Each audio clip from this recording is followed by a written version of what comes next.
জায়েদ ভাইয়া, জি আল বি আ মাদার।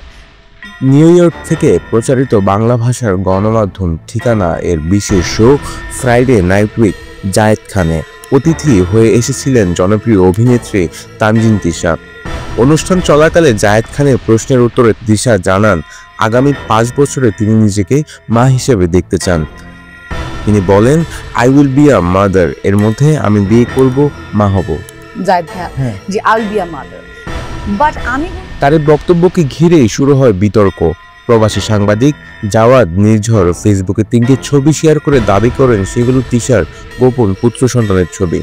তিনি লেখেন, তানজিন তিশা মিডিয়ায় আসার আগে এক পুত্র সন্তানের মা হন এবং সেই সন্তান এখন ঢাকায় দাদির সঙ্গে থাকে। তিনি টকশোতে মিথ্যা বলেছেন।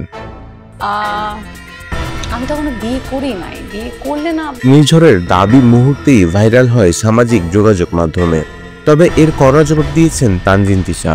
নিজের ফেসবুক পেজে পোস্ট করে তিনি লেখেন, যারা আমার ভাগ্নে ভাগ্নিকে নিয়ে তোলা ছবি আমার লুকিয়ে রাখা সন্তান বলে চালিয়ে গুজব ছড়াচ্ছেন, তাদের বলছি, এখন পর্যন্ত আমার যত লুকানো বাচ্চা কাচ্চা আছে তাদের আমার কাছে নিয়ে এলে $20,000 দেব, না পারলে নিজের গালে নিজের জুতা মারুন।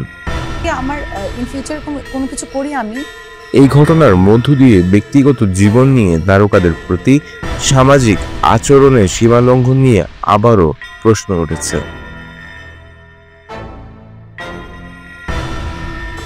নিউজ ডেস্ক, নিকট টিভি।